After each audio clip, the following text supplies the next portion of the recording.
we can easily find a set of some basic or fundamental quantities which need independent measurements and which need independent units.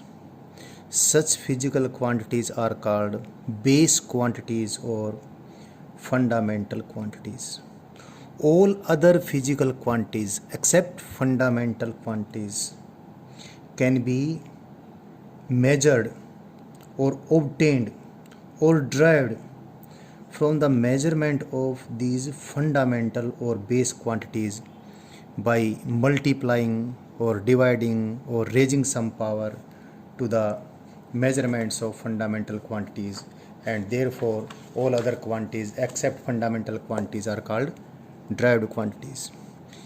And one other thing, since the measurements of derived quantities is obtained or derived from the fundamental quantities, their units are also obtained by multiplying or dividing or raising some power to the units of fundamental quantities, so their units are also called derived units. अब एक बात clear है, जो fundamental quantities होंगी ना, जिनका measurement एक दूसरे पे डिपेंड नहीं करता होगा, जिनका इंडिपेंडेंट मेजरमेंट करना ही पड़ेगा, सिर्फ वही हमें डायरेक्ट कंपैरिजन से मापनी पड़ेंगी। बाकी सभी क्वांटिटीज़ का मेजरमेंट डायरेक्ट कंपैरिजन से करने की ज़रूरत नहीं है। जो ड्राइव्ड क्वांटिटीज़ हैं, कुछ एक फंडामेंटल या बेस क्वांटिटी छोड़ के सारी फिजिकल क्वांटिटीज़ ड्राइव्ड हो जाएंगी। तो ड्राइव्ड क्वांटिटीज़ को उनके यूनिट के साइज़ के साथ डायरेक्ट कंपैरिजन करके मापने की ज़रूरत ही नहीं पड़ेगी। एक्चुअली उनको मापना ही नहीं है, मापना तो हमने फंडामेंटल क्वांटिटीज़ को है। ड्राइव्ड क्वांटिटीज़ के मेजर को यानी माप को तो हम कैलकुलेट करेंगे, ऑब्टेन करेंगे, ड्राइव करेंगे from the measurement of the base quantities. अब बात ये है कि फंडामेंटल क्वांटिटीज़ कितनी होंगी और उन फंडामेंटल क्वांटिटीज़ से हम ड्राइव्ड क्वांटिटीज़ किस प्रकार से बनाएंगे।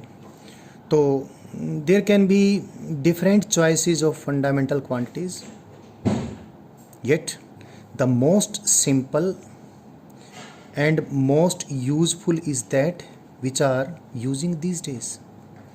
These days there are 7 fundamental or base quantities. Their names, their SI units and their symbols I am putting here. तो मैं 7 जो फंडामेंटल क्वांटिटीज़ हैं, 7 बेस क्वांटिटीज़ और fundamental quantities,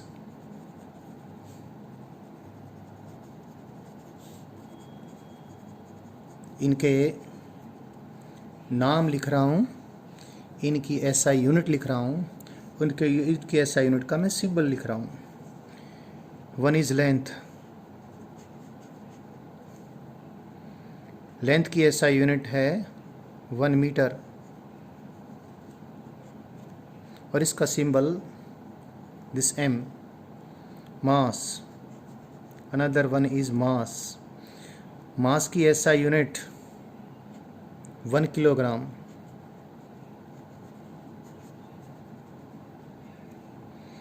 What is 1 meter, what is 1 kilogram and what are the units of other fundamental quantities, वो उनकी definition क्या है, वो कैसे उनकी डेफिनेशन हमने बनाई है, मैं अभी बताने वाला हूँ। एक बार 7 जो फंडामेंटल क्वांटिटीज़ हैं, जो 7 फंडामेंटल क्वांटिटीज़ के मेजरमेंट से बाकी सारी फिजिकल क्वांटिटीज़ हमने ड्राइव करनी है, एक बार उनको बता देता हूँ। लेंथ, पहली लेंथ की SI यूनिट 1 मीटर, लेंथ की SI यूनिट का सिंबल हम ये लोअर केस m से रिप्रेजेंट करेंगे। मास 1 किलोग्राम, 1 किलोग्राम को हम kg सिंबल देंगे। Another third one is time, time की SI यूनिट 1 सेकेंड है, इसको S से रिप्रेजेंट करेंगे। फोर्थ इज़ इलेक्ट्रिक करंट,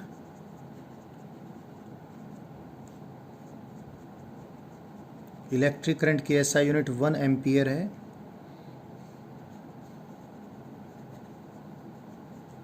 इसका सिंबल कैपिटल है। थर्मोडायनिक टेम्परेचर,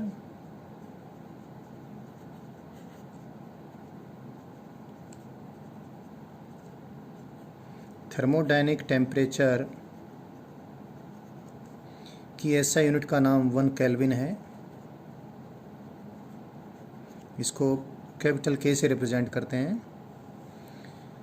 अमाउंट ऑफ सबस्टांस कितनी होगी अभी? 1 2 3 4 this 5 6th one is amount of substance. Amount of substance की ऐसा यूनिट है 1 मोल। इसका सिंबल है मोल ही, पीछे ईट आ देते हैं बस। एंड द 7th फंडामेंटल और base quantity is luminous intensity.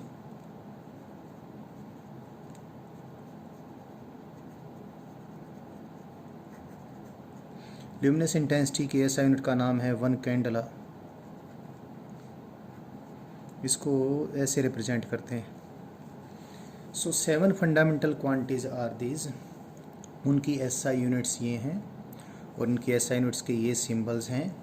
और बाकी जितनी भी फिज़िकल क्वांटिटीज़ हैं उन सब का मेजरमेंट इन 7 बेसिक मेजरमेंट्स से ही हम ऑब्टेन कर लेते हैं, मल्टीप्लाई करके, डिवाइड करके, या किसी की कोई एक्सपोनेंट या पावर रेज करके। तो बाकी सारी फिज़िकल क्वांटिटीज़ ड्राइव्ड क्वांटिटीज़ हैं। अब इससे पहले कि मैं आपको और काम करवाऊँ, सबसे पहले ये जो 7 फंडामेंटल क्वांटिटीज़ हैं इनकी जो एसआई यूनिट्स हैं, इनकी एसआई यूनिट्स को मैं डिफ़ाइन करना चाहूँगा। और ये डेफिनेशन में एक बार आपको बता देता हूँ, जो जिस प्रकार से इंटरनेशनल कम्युनिटी ने मेहनत करके इनको डिफ़ाइन किया है। मैंने लिखा हुआ है, सारा कुछ आपको लर्न करवा रहा हूँ। पहले मैं मास की एसआई यूनिट जो 1 किलोग्राम है उसको डिफ़ाइन करता हूँ। 1 किलोग्राम, ये पूरा हिस्टोरिकली इसको बता रहा हूँ आपको। Originally in 1795 1 kg was defined to be mass of 1 liter. 1 liter means 1 decimeter cube, that is 1000 cc. Originally in 1795 1 kg was defined to be mass of 1 liter of pure water. लेकिन 1 litre pure water का मास, temperature बढ़ेगा और temperature घटेगा तो 1 litre volume का मास कम या ज़्यादा हो सकता है, क्योंकि बाद में आपको पता चलना शुरू हो जाएगा कि गर्म होने पर या ठंडे होने पर डेंसिटी चेंज होगी तो मास कम या ज़्यादा हो जाएगा। तो बाद में इसको थोड़ा करेक्ट किया गया और क्या कहा गया, 1 kg की डेफिनेशन क्या कह दी गई, it is the mass of 1 litre, volume वही रखा, mass of 1 litre of pure water at 4 degree Celsius. 4 degree Celsius पे वाटर की डेंसिटी मैक्सिमम होती है। Later on it was corrected, यानी this definition was corrected to be the mass of 1 litre of pure water at 4 degree Celsius kept under normal atmospheric pressure. तो ये शुरू में तो डेफिनेशन हिस्टोरिकली तो 1 किलोग्राम की ये थी, और बाद में इन 1889 international prototype of kilogram, 1 international prototype of kilogram IPK was made in the form of a cylinder of an alloy of 90% of platinum and 10% of iridium. This cylinder has mass as defined above. जो ये definition की थी, इस definition के बराबर मास का एक cylinder बनाया गया प्लेटिनम और इरिडियम की एलॉय का, और उसको क्या कहा गया, इंटरनेशनल प्रोटोटाइप ऑफ किलोग्राम कहा गया। और इसको प्रिजर्व कर दिया गया, कहाँ प्रिजर्व कर दिया गया, at international bureau of weights and measures, जो कि पेरिस के नज़दीक हैं।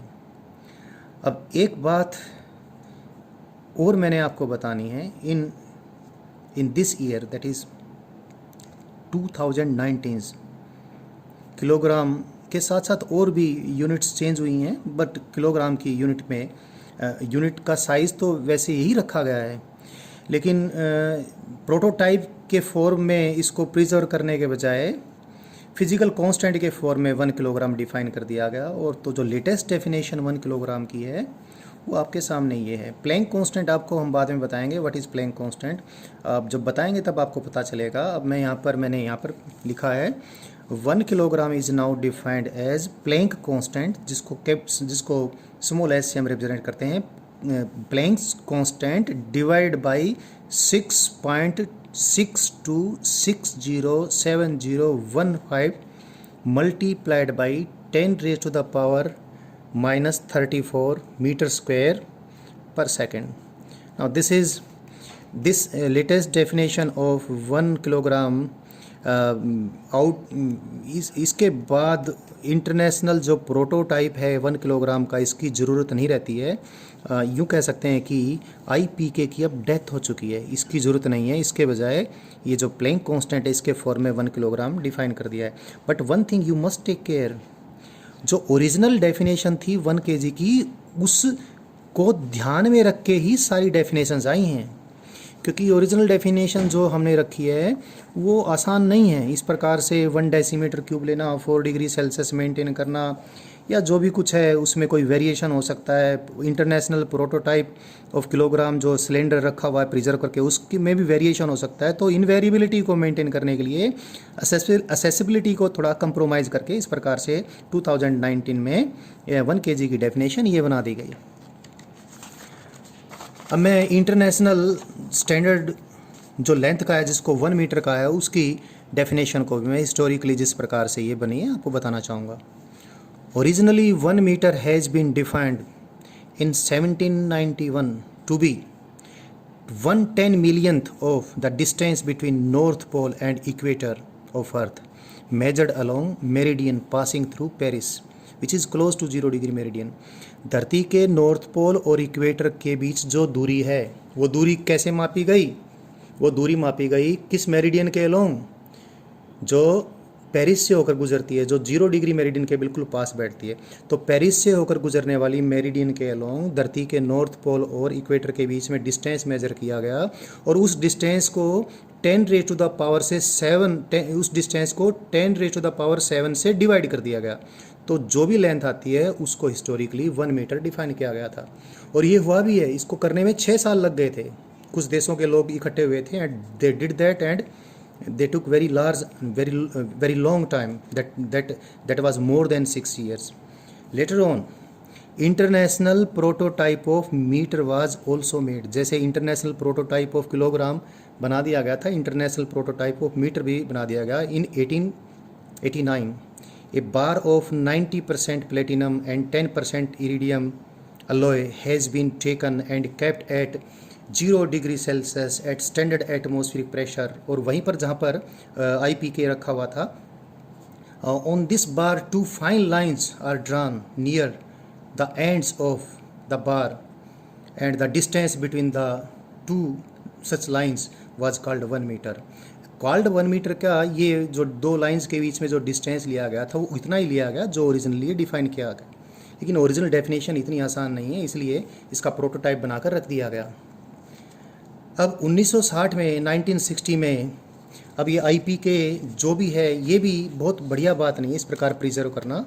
तो 1960 में 1 मीटर की डेफिनेशन ये बनाई गई। 1 metre was redefined as a length which is equal to 1650763.73 wavelengths in vacuum of a particular orange red light emitted by Krypton 86 lamp.